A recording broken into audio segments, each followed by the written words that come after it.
ಸರ್ಕಾರಿ ನೌಕರನಿಂದ ಸರ್ಕಾರಿ ಕಚೇರಿಯ ದುರ್ಬಳಕೆ ಆರೋಪ ಕೇಳಿ ಬರ್ತಾ ಇದೆ. ಸರ್ಕಾರಿ ಕಚೇರಿಯನ್ನ ಪಾರ್ಟಿ ಹಾಲ್ ಮಾಡಿಕೊಂಡಂತ ಆರೋಪ ಕೇಳಿ ಬರ್ತಾ ಇದೆ.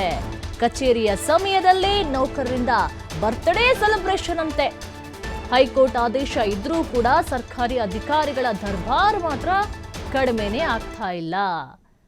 ಸರ್ಕಾರಿ ಅಧಿಕಾರಿ ಅಂದ ತಕ್ಷಣ ಏನು ಬೇಕಾದರೂ ಮಾಡಬಹುದಾ? ಸರ್ಕಾರ ಹೆಂಗು ಪ್ರತಿ ತಿಂಗಳು ತನಗೆ ಬರಬೇಕಾದಂತಹ ಸಂಬಳ ಅಕೌಂಟಿಗೆ ಬಂದು ಬೀಳುತ್ತೆ. ನಾನು ಅಧಿಕಾರಿ, ನನ್ನನ್ನು ಯಾರು ಕೇಳೋರು, ನಾನು ಗೌರ್ಮೆಂಟ್ ಕೆಲಸದಲ್ಲಿದ್ದೇನೆ, ಎಲ್ಲರೂ ಕೂಡ ನನ್ನ ಕೈ ಹಿಡಿ ಇರ್ತಾರೆ, ನಾನು ಹೇಳಿದ್ದೆಲ್ಲ ಮಾಡ್ತಾರೆ. ಏನ್ರಿ ಒಂದು ಅಧಿಕಾರಿಯಾಗಿ ಇರಬೇಕಾದಂತಹ ಸಾಮಾನ್ಯ ಜ್ಞಾನ ಸಹ ಇಲ್ಲ. ಬರ್ತ್ಡೇ ಸೆಲೆಬ್ರೇಷನ್ ಅಂತೆ. ಅಧಿಕಾರಿಗಳ ದರ್ಬಾರ್ ನೋಡಿ. ಇಲ್ಲಿ ಹುಟ್ಟು ಹಬ್ಬದ ನೆಪದಲ್ಲಿ ಕಚೇರಿಯಲ್ಲೇ ಭರ್ಜರಿ ಪಾರ್ಟಿ. ಸರ್ಕಾರಿ ಕಚೇರಿಯಲ್ಲಿ ಬರ್ತ್ಡೇ ಸೆಲೆಬ್ರೇಷನ್.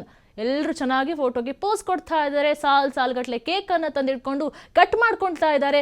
ಏನ್ರಿ ಪಾರ್ಟಿ ಹಾಲ್ ಅನ್ಕೊಂಡಿದಾರ, ಮನೆ ಅನ್ಕೊಂಡಿದಾರ, ಏನ್ ಅನ್ಕೊಂಡಿದಾರ ಇವರು? ಅಧಿಕಾರಿಗಳೇ ಈ ರೀತಿಯಾಗಿ ಮಾಡಿದ್ರೆ ಇವ್ರ ಮೇಲೆ ಕ್ರಮ ಕೈಗೊಳ್ಳಲೇಬೇಕು, ಸರಿಯಾದ ಕ್ರಮವನ್ನ ಕೈಗೊಳ್ಳಲೇಬೇಕು. ಯಾಕೆ ಅಂತ ಹೇಳಿದ್ರೆ ಇದೊಂದು ಪ್ರಕರಣ ಹೊಸದಾಗಿ ನೋಡ್ತಾ ಇರುವಂತದ್ದಲ್ಲ. ಎಷ್ಟೋ ಪ್ರಕರಣಗಳನ್ನು ಕೂಡ ನೋಡಿರ್ತೀವಿ, ನಾವೇ ಪ್ರಸಾರವನ್ನ ಮಾಡಿರ್ತೀವಿ. ಆದರೂ ಕೂಡ ಅಧಿಕಾರಿಗಳಿಗೆ ಮಾತ್ರ ಬುದ್ಧಿ ಬರೋದಿಲ್ಲ. ಬಿಡು, ಎಲ್ಲೋ ನಡೆದಿರುತ್ತೆ, ನಮ್ಮ ಬಗ್ಗೆ ಗೊತ್ತಾಗುತ್ತೆ, ನಾವಿಲ್ಲಿ ಏನು ಮಾಡಿದ್ರು ಯಾರಿಗೂ ಗೊತ್ತಾಗೋದಿಲ್ಲ. ಅದೊಂದು ಫೋಟೋ ವಿಡಿಯೋ ಮಾತ್ರ ಬಹಳ ವೈರಲ್ ಆಗ್ತಾ ಇದೆ. ಈಗ ನೋಡಿ, ಪಾರ್ಟಿ ಹಾಲ್ ಅನ್ನ ಮಾಡ್ಕೊಂಡಿದ್ದಾರೆ.